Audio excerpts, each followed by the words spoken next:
নমস্কার, সবাইকে স্বাগত জানালাম আমার এই কুকিং চ্যানেলে। আজ বানালাম চিংড়ি মাছের মালাইকারি।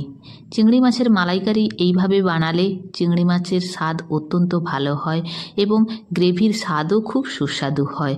তাই আপনারা যদি এইভাবে চিংড়ি মাছের মালাইকারি বানিয়ে ফেলতে পারেন তাহলে বাড়ির সবাইকে খাইয়ে চমকে দিতে পারবেন এবং বাড়ির সকলে আপনার রান্নার সবাই প্রশংসায় পঞ্চমুখ হবে। আমি যখন বানাই তখন সবসময় এইভাবে চিংড়ি মাছের মালাইকারি বানাই। চিংড়ি মাছের মালাইকারি বানানোর জন্য আমি গোটা চিংড়ি মাছ নিয়েছি। কিভাবে এগুলোকে ছাড়িয়ে নেব সেগুলো আপনাদের দেখাচ্ছি। প্রথমে দুটো বড় দাঁড়া আমি ফেলে দিয়েছি, ভেঙে ফেলে দিয়েছি। আপনারা যদি বড় দাঁড়াগুলো রাখতে চান তাহলে রেখে দিতে পারেন। সেগুলো কামড়ে দেওয়ার ভয়ে আমি ছাড়ানোর আগে ভালো করে সেগুলোকে আগে ভেঙে নিয়েছি। তারপর প্রথমে উপরের দিকে যে কাঁটার মতো অংশটা রয়েছে সেটাকে কেটে দিয়েছি। তারপর চোখ দুটোকে কেটে দিয়েছি এবং পরপর তার পাগুলো এবং শুঁড়গুলোকে কেটে দিচ্ছি। এইভাবে তার শুঁড় এবং পা কেটে দেওয়ার পর চিংড়ি মাছের মাথার দিকে একটা বর্জ্য পদার্থ থাকে চিংড়ি মাছের, সেই বর্জ্য পদার্থ বের করে দেওয়ার জন্য আমি ত্রিকোণ আকৃতি করে কেটে নিয়ে তার থেকে এই বর্জ্য পদার্থগুলো বের করে দিলাম। বর্জ্য পদার্থটা বের করে দেওয়ার পর যে হলুদ অংশটা দেখতে পাবেন সেটা কখনোই বের করতে যাবেন না। ওইটা খেতে খুব সুস্বাদু লাগে এবং ওইটা থাকলে তরকারির স্বাদও অনেকটা বেড়ে যায়। তারপর মাথার নিচে পিঠ বরাবর কিছুটা ডিপ করে কেটে দিতে হবে। পিঠ বরাবর একটা সুতোর মতো অংশ মাথা থেকে লেজ পর্যন্ত রয়েছে, ওইটা টেনে বের করে দিতে হবে। একটা কাঠি দিয়ে কিংবা হাত দিয়ে যদি সম্ভব হয় তাহলে এভাবে বের করে দিতে হবে। তারপর লেজটাকে এইভাবে কেটে দিতে হবে।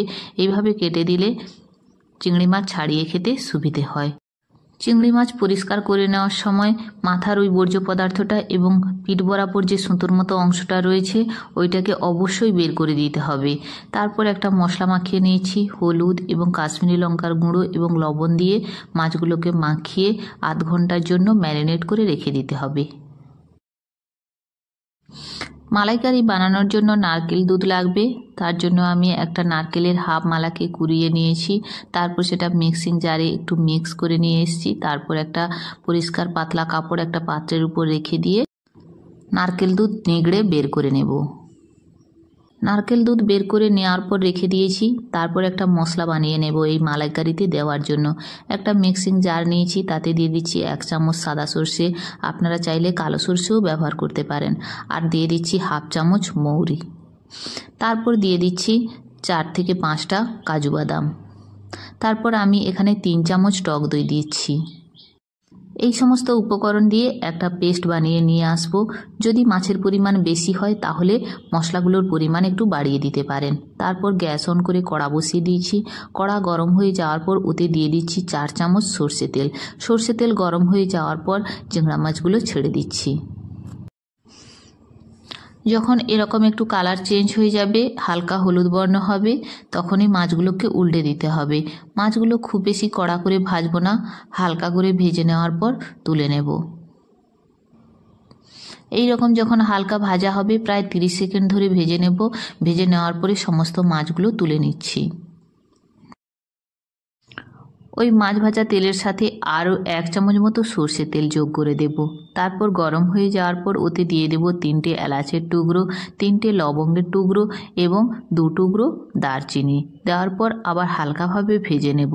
যখন গরম মশলার এই ফোড়ন থেকে যখন একটা সুন্দর গন্ধ বেরিয়ে আসবে তখন ওর মধ্যে দিয়ে দেব পেঁয়াজ বাটা। আমি এখানে 1.5 চামচ পেঁয়াজ বাটা দিয়ে আবার ভালোভাবে নাড়াচাড়া করে ভেজে নিচ্ছি। পেঁয়াজ থেকে যখন তেল ছেড়ে বেরিয়ে আসবে তখন বুঝতে হবে পেঁয়াজ সম্পূর্ণ কষানো হয়ে গেছে। তারপর ওর মধ্যে যোগ করে দেব আদা এবং রসুন বাটা। আদা এবং রসুন বাটা দেওয়ার পর আবারও ভালোভাবে নাড়াচাড়া করে নেব এবং ভেজে নেব 30 সেকেন্ড পর্যন্ত, আদা এবং রসুনের কাঁচা গন্ধ চলে যাওয়া পর্যন্ত। ভাজা হয়ে গেলে ওর মধ্যে দিয়ে দেব 1 চামচ কাঁচা লঙ্কার পেস্ট। কাঁচা লঙ্কার পেস্ট দিয়ে আবারও 30 সেকেন্ড মতো ভেজে নেব। তারপর ওতে দিয়ে দেব হাফ চামচ মতো হলুদের গুঁড়ো। হলুদের গুঁড়ো ততক্ষণ পর্যন্ত ভাজবো, হলুদের একটা কাঁচা গন্ধ রয়েছে ততক্ষণ পর্যন্ত ভেজে নেব। তারপর ওর মধ্যে দিয়ে দেব 1 চামচ কাশ্মীরি লঙ্কার গুঁড়ো।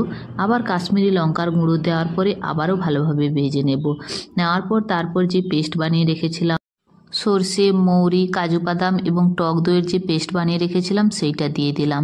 তারপর সেই মিক্সিং জার ধুয়ে একটু জল দিয়ে দিলাম। তারপর প্রথমে দিয়ে দিলাম 1 কাপ নারকেলের দুধ, তারপর দিয়ে দিচ্ছি 1 কাপ গরুর দুধ, প্লেন লিকুইড দুধ 1 কাপ দিয়ে দিলাম। তারপর ওর মধ্যে দিয়ে দিচ্ছি স্বাদ মতো লবণ দিয়ে নাড়াচাড়া করে ঝোল 2 থেকে 3 মিনিট ফুটিয়ে নেব।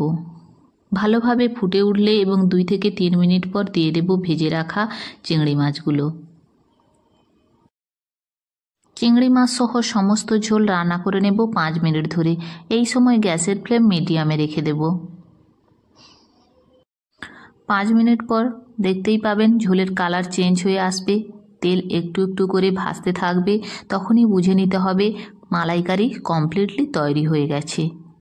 এইভাবে আপনারাও বানিয়ে ফেলুন চিংড়ি মাছের মালাইকারি। এইভাবে চিংড়ি মাছের মালাইকারি বানালে চিংড়ি মাছের স্বাদও যেমন বেড়ে যায়, ঠিক তেমনি গ্রেভির স্বাদও অত্যন্ত দুর্দান্ত হয়। চিংড়ি মাছের মালাইকারির এই রেসিপি আপনাদের কেমন লাগলো কমেন্ট করে অবশ্যই জানাবেন। ভালো লাগলে লাইক করতে ভুলবেন না। আমার চ্যানেল যদি সাবস্ক্রাইব না করে থাকেন তাহলে সাবস্ক্রাইব করার অনুরোধ রইল।